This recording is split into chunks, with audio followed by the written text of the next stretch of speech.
Hello दोस्तों, welcome back to my YouTube channel maths plaza. तो दोस्तों, आज मैं अपने इस वीडियो में Bihar board class 7 Hindi chapter 16 जिसका नाम है बूढ़ी पृथ्वी का दुख, इस चैप्टर का आज क्वेश्चन आंसर करने वाला हूँ। आइए देखते हैं। तो देखिए, इस अध्याय का पहला क्वेश्चन पाठ से दिया गया है कि निम्नलिखित पंक्तियों के अर्थ स्पष्ट कीजिए। निम्नलिखित पंक्तियों के अर्थ स्पष्ट कीजिए। इसमें दो क्वेश्चन है, को और खो। देखते हैं को में। तो ये है आपका क्वेश्चन नंबर को। क्या है? को नंबर है।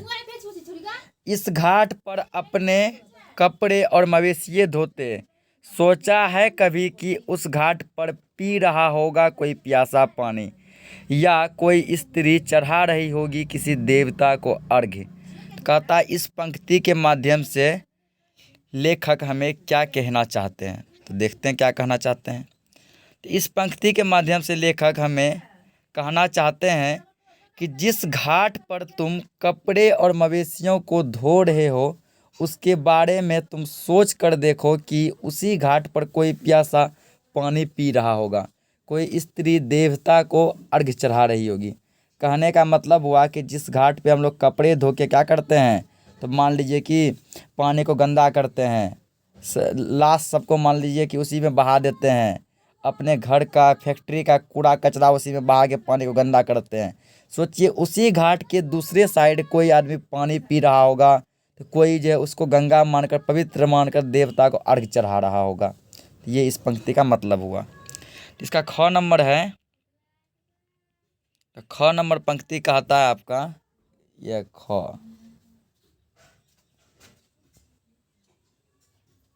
क्या है ये? ख।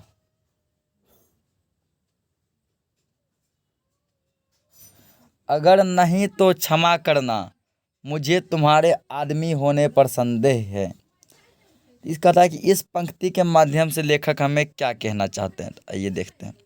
तो अगर नहीं तुमने पर्यावरण में उत्पन्न दोषों तथा बढ़ती तथा या उन पर होगा, क्या होगा, तथा उन पर बढ़ती समस्याओं के प्रति संवेदनशील नहीं हुए, तो कवियत्री कहना चाहती है कि क्षमा करना, मुझे तुम पर आदमी होने का संदेह है।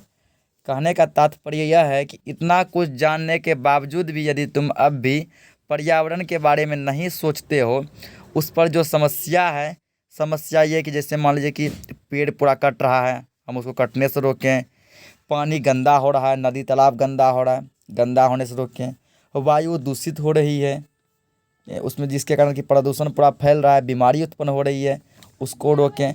यदि हम इतना कुछ जानने के बावजूद भी इन सब पे एक्शन नहीं लेते हैं, उसको नहीं रोक पा रहे हैं, तो कवि का कहना है कि मुझे संदेह है कि तुम एक आदमी भी हो। तो ये पहला क्वेश्चन का कोख था। दूसरा क्वेश्चन देखते हैं। दूसरा क्वेश्चन कह रहा है कि नदियों के रोने से क्या तात्पर्य है। कह रहा है नदियाँ भी रोती है, इसका क्या मतलब है।